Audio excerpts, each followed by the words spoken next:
Vamos entonces ahora a ejecutar el ejemplo práctico del polimorfismo, porque como seguramente ya lo notaron porque capturaron el ejercicio que les dejé como tarea capturar para que verificaran que efectivamente funciona, ya pudieron ver que efectivamente el ejercicio no funciona, fue una mentira total porque hay un truco por ahí que yo quería que notaran y que seguramente ya notaron porque hicieron el ejercicio, ¿verdad? Bien, entonces vamos a ver cuál es el tema aquí. Tengo yo una clase que es la que voy a utilizar como clase muestra. Vamos a crear entonces, aparte de esta, una nueva clase de tipo Java que va a ser mi clase base. Una nueva clase Java. La clase base quedamos que era ¿qué? Formas, ¿no? Entonces creamos la clase formas y terminamos. Aquí está la clase formas. ¿Qué quedamos que tenía la clase formas? No recuerdo, por favor, ayúdenme.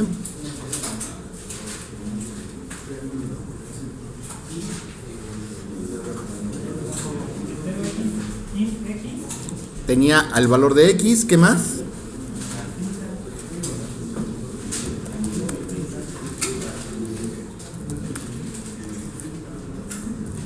¿Así nada más?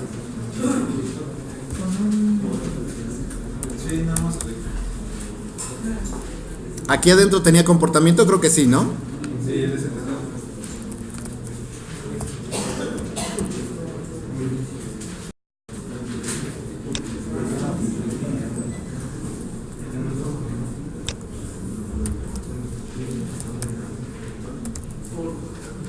y aquí creo que le poníamos forma. De esta manera, así. Y luego un punto y coma para terminar todo este asunto. ¿Qué regresaba esta función pinta? Me parece que no regresaba absolutamente nada. Así está. Entonces simplemente teníamos el valor de X, teníamos pinta, teníamos el system, el print, el forma y ya. Eso era toda mi clase base. Luego, ¿qué teníamos? Ok, vamos a ponerle un constructor. ¿Y qué hacía el constructor? Ok, asignaba el valor de 3 al X. Entonces creamos el constructor que se llama formas. Y le ponemos su llave y decimos que X es igual con 3. Listo. Parece que eso es todo lo que teníamos en la sesión pasada. ¿Algo más? No. Bien. Entonces, ahora vamos a hacer las dos clases herederas. ¿O eran 3? No me acuerdo. Ok. Vamos a crear entonces dentro del proyecto un nuevo archivo de tipo Java. Y a este le vamos a llamar como triángulo. Triángulo, ahí está. Entonces voy a crear una nueva clase que es un triángulo, terminar A, pero resulta que esta clase triángulo, yo lo que quería era, entre otras cosas, que fuera heredero, que extendiera a la clase formas, para que de esta manera yo ya tuviera un conjunto de cosas dentro del triángulo. Si yo me voy a polimorfo y declaro un triángulo, vamos a hacerlo aquí, ¿dónde declaré el arreglo polimórfico? Aquí, ¿verdad? En la clase principal. ¿O dónde fue? Creé una paint. Bueno, pero vamos a hacer que polimórfico sea paint. Entonces, aquí voy a crear un triángulo. Vamos a llamar T, que va a ser igual a un nuevo triángulo. Y se me acaba de ocurrir que el constructor también quiero que tenga un letrerito que diga aquí, ¿sabes qué? Soy el constructor de la forma, para tener todo el trace de lo que está pasando. Soy el constructor de la forma, de esta manera. Ajá. Entonces, cada vez que pase por aquí, yo lo voy a ver y voy a ver que efectivamente está mandando llamar al constructor de la forma. Tal cual está, sin más asuntos turbios, triángulo. Ahí está. Lo voy a compilar solamente para que veamos cuál es el resultado tal como lo tengo en este momento. ¿Y qué es lo que veo? Que efectivamente me está diciendo soy el constructor de la forma. Correcto. Como el triángulo es un heredero de la forma, entonces en automático al crear un triángulo mando llamar de manera automática también al constructor de la forma. Perfecto. Entonces eso es lo que hace que aparezca este letrerito. Voy a tomar esto lo voy a copiar y me lo voy a llevar a la clase triángulo, que no tiene nada, está total y completamente vacía. Y aquí voy a crear un constructor de triángulo, y en este constructor del triángulo lo que voy a poner es un par de llaves, en donde dentro voy a poner soy el constructor del triángulo. Así, bien. ¿Qué esperaré ver ahora en la pantalla cuando se cree el triángulo? Aquí en polimórfico. Cuando yo cree este triángulo, ¿qué debería de verse? Solo hay de dos, que nada más aparece. No hay varias, ¿verdad? Una sería que dijera, soy el constructor de la forma, soy el constructor del triángulo. O bien que dijera, soy el constructor del triángulo, soy el constructor de la forma. O bien que dijera solamente, soy el constructor del triángulo. ¿Qué creen que va a verse? La primera, la segunda o la tercera. En la primera, primero se invoca al constructor y después al de la clase hija. El constructor de la base. Y luego la hija. En la segunda opción, primero el de la hija, luego el del padre. Y en el tercero, solo el de la hija. Vamos a darle play y averigüémoslo. Lo que va a suceder es que primero se va a invocar al constructor del padre. Eso ya lo habíamos platicado. Dice, soy el constructor de la forma. Y luego se invoca al constructor del hijo. Y se están invocando ambos constructores. ¿Estamos? Ambos constructores se están invocando. Porque al construir, al yo ser hijo de mi padre, el padre a fuerza se tiene que inicializar, darle sus valores a sus variables y luego venir conmigo y ejecutarlo. Es decir, yo aquí en este programa, ahora quiero saber cuánto vale T. Podría acceder a T aquí en la variable T, podría acceder a la variable X. A ver, vamos a ver. System.out. No, append no. ¿Esto será válido? Pero no es la clase del triángulo. Es X, le pertenece a mi padre. ¿Sí será válido? Sí, porque está público. A ver, veamos si está público. ¿Está público? Está público. Si no está especificado de ninguna otra manera, significa que esto está público. De tal manera que aquí lo que tengo que ver es que se invoca al constructor del padre, al constructor del hijo, y veo el 3 que está asignado a la variable. ¿Quién le asignó ese valor de 3? El padre. ¿Estamos? Oye, y si yo quiero asignarlo en el hijo, ¿qué pasará? Si aquí en el hijo yo digo, ok, después de que hagas esta asignación, yo digo X es igual con 10, así. ¿Qué debo de ver ahora en pantalla? ¿Sí? ¿Debo de ver un 10 o debo de ver un 3? ¿Debo de ver un 10 o debo de ver un 3? Le doy play y observo sin ninguna sorpresa que el resultado en la pantalla debe de ser el número 10 cuando conteste, ¿verdad? Y vemos que efectivamente el valor es de 10. ¿Por qué? Porque primero está invocando al padre, le asigna el valor de 3 que le asigna el padre y luego ejecuta el constructor del hijo. Y en el constructor del hijo estoy asignando el valor de 10. Secuencialmente en el tiempo, el 10 que se asigna en el hijo sucede más tarde que el X igual a 3 que sucede en el padre. Si yo acá en el programa polimorfo mando llamar a Pinta, ¿sí se llama Pinta? ¿Se puede o no se puede? Ahí está. Si yo hago esto, ¿a qué Pinta voy a invocar? Al del padre, porque no hay otro, ¿verdad? Entonces le doy play y observamos sin ninguna sorpresa. Ese letrerito no me dice nada, así que vamos a ponerle en el padre, soy el Pinta de la forma. Ese sí me dice. Ahora sí, le doy play otra vez. Y observamos que dice, soy el constructor de la forma, soy el constructor del triángulo, el número asignado es igual a 10 y luego dice, soy el Pinta de la forma. Vale, entonces ya tengo que el hijo está utilizando el método del padre y efectivamente manda a llamar al padre.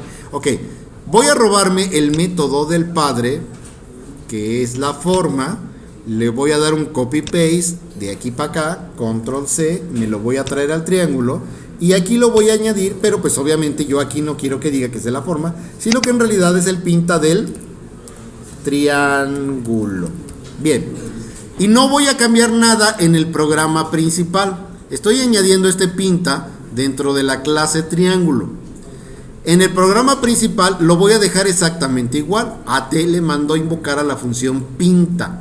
¿Qué voy a ver en pantalla? Hay dos opciones. Que vea yo que diga, soy el Pinta de la forma, soy el Pinta del triángulo. O que diga, soy el Pinta del triángulo, soy el Pinta de la forma. O que simplemente diga, soy el Pinta del triángulo. Cuando le demos play vamos a descubrir con grata sorpresa que, aunque no me animé a decir que solamente iba a haber una sola pinta, y es el pinta del triángulo, ¿sale? El del padre queda sobreescrito, queda sobrecargado. Entonces, como el hijo tiene una función que hace exactamente lo mismo que el del padre queda completamente ignorado y solamente se trabaja el del hijo, ¿sale? Exclusivamente. Oye, ¿y si yo quisiera ver el del padre, qué tengo que hacer? Aquí yo tendría que ponerle explícitamente que super.pinta. Entonces, con esto se ejecutaría soy el pinta del triángulo, y yo explícitamente estoy diciendo que después de que haga mi chamba, voy a pedirle a mi papá que haga la chamba que a él le toca. Entonces, aquí, ¿qué espero ver en pantalla? ¿Qué espero ver en pantalla? Primero el triángulo, soy el pinta del triángulo, y luego el pinta de la forma. Así, como está pasando ahorita. Porque explícitamente estoy invocando al método del padre. Ok. Podría decirle, ¿sabes qué? No. Mejor primero quiero que ejecutes el del padre y luego mi propio método. Y entonces, efectivamente, primero se ejecuta el método del padre y luego mi propio método. Entonces yo controlo en qué momento quiero que se ejecuten las acciones que puede hacer mi papá. Si yo no lo especifico, solamente suceden mis propias acciones, nada más. ¿Estamos? Voy a quitar entonces el super, lo voy a comentar para que ustedes lo tengan ahí si lo quieren ver después, pero ahorita nada más que quede con uno solo, que es el pinta del triángulo. Ahí está, y ya tengo el pinta del triángulo. Voy a crear una nueva clase para poder hacer el asunto polimórfico, una nueva clase Java, y esta clase no va a ser el triángulo. ¿Cuál construimos? ¿El cuadro? El cuadro, vale. Entonces la clase cuadro va a tener su bueno, necesitamos hacer que herede, extends desde formas, listo. Con esto va a ejecutar su propio constructor, y luego aquí le vamos a poner su propio pinta, igualito a este, de esta manera. Ahí está. Entonces la clase cuadro extiende desde la forma, tiene un método que se llama pinta, y luego dice que soy el pinta del cuadro. Ahora en el programa polimórfico, que es este que está aquí, voy a crear un cuadro que se llame C, que va a ser instanciado desde la clase cuadro. Bien, y una pregunta de examen podría ser: ¿qué es lo que veo en pantalla? ¿Qué es exactamente lo que voy a ver en pantalla cuando ejecute el siguiente código? ¿Qué voy a ver en pantalla? Voy a ver el pinta del triángulo y voy a ver el pinta del cuadro. Y los constructores, a nivel de constructores, ¿qué voy a ver? Voy a ver el que dice soy el constructor de la forma, luego soy el constructor del triángulo, y luego el cuadro no tiene ningún letrero de constructor, por lo tanto ahí no voy a ver absolutamente nada. Bien, entonces le doy play, pero se va a ver el de la forma. Entonces voy a ver que dice forma, triángulo, forma, soy el pinta del, aquí están, soy el constructor de la forma, soy el constructor del triángulo, soy el constructor de la forma, pero este segundo texto corresponde al constructor que está invocando el cuadro, porque el cuadro también es hijo de la forma, por lo tanto también invoca el constructor. Y luego aquí tenemos el 10, el pinta del triángulo y el pinta del cuadro. Si no hay dudas, entonces sin ningún problema van a entender que yo puedo declarar aquí un arreglo de formas de esta manera. Voy a declarar un arreglo de formas y voy a declarar una variable que se llame AR, y lo voy a hacer igual a un nuevo arreglo de formas donde estoy declarando dos formitas, así, simplón el asunto, ¿sale? Entonces, si yo declaro un arreglo de formas, por cierto, que voy a ver ahora en pantalla cuando yo ejecute esto, así tal cual, lo mismito de antes, no va a cambiar en nada. Le damos play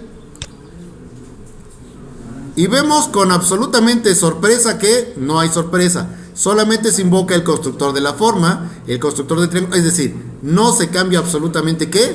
Nada. Lo único que hice fue que pedí una referencia capaz de almacenar un arreglo de dos formas. No he pedido objetos como tal. Bien, una vez que yo ya tengo esto, en la parte de aquí abajo, para no hacerle mucho, voy a decir, en el arreglo, en el elemento 0, voy a almacenar, eso no es almacenar, voy a almacenar la variable que se llama t, que corresponde al triángulo. Luego digo que el arreglo en el elemento 1 va a almacenar al elemento que se llama c, que corresponde al cuadro. De esta manera, mi arreglo ya contiene al triángulo y ya contiene al cuadro. ¿Hasta aquí voy bien? Ok. Si antes de meterle cualquier tipo de ciclo for, lo que voy a hacer es que voy a decir arreglo corchetes 0 punto pinta. Y lo que yo quiero preguntar ahora es, ¿qué voy a ver en la pantalla como resultado de este pinta? ¿Soy el pinta de quién va a decir? ¿Del triángulo? Y si le pongo corchetitos 1 punto pinta, me va a decir entonces, ¿soy el pinta del cuadro? ¿Y qué vemos en pantalla? Siempre sí. No, pues no. ¿Y qué vemos en pantalla? Que efectivamente esto funcionó tal cual lo estábamos diciendo, ¿verdad? Es decir, que en este momento yo ya puedo meter aquí una combinación de arreglo desde que i es igual con 0 y mientras i sea menor que 2 y más llave, y luego aquí le pongo un i y luego acá le pongo la llave, así.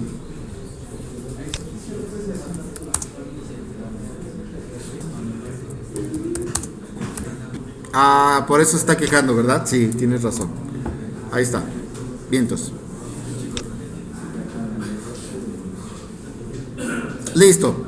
Cuando lo pongo a través del for, vemos que efectivamente el polimorfismo está jalando y que estoy invocando directamente al método del triángulo y directamente al método del... ¿Cómo debe funcionar mi juego? Bueno, lo que yo tengo que hacer es que tengo que diseñar una clase que se llame algo así como elemento gráfico. Esa va a contener las variables X, la variable Y, que va a corresponder a la posición de mi elemento gráfico en pantalla. Por supuesto, todo elemento gráfico va a tener un sprite. Hay varias maneras de hacerlo. Una podría ser que sprite sea una cadena que contenga la ruta relativa del dibujito que van a poner en la pantalla. ¿Sale? Entonces, cada vez que ustedes quieren invocar al sprite y al método pinta mi sprite, lo que van a hacer en realidad es, saludcita, es ponerle el valor particular de la ruta donde está el dibujito que ustedes quieren asociar a ese elemento gráfico en particular. Luego va a tener su propio mueve, su propio pinta y su propio borra, si fuera el caso. Cada uno de estos elementos lo hacen heredero desde la clase polimórfica y luego todos los elementos del juego los metan dentro de este arreglo. Este arreglo va a tener un simple for desde que vale 1 hasta todos los elementos gráficos y a todos los van a pintar, a todos los van a mover y a todos los van a borrar, sin mayor asunto. ¿Sale? Oye, pero tienen diferentes argumentos mis distintos mueves. Bueno, ahí lo que sería mucho más fácil es que declaren un objeto que se llame argumentos.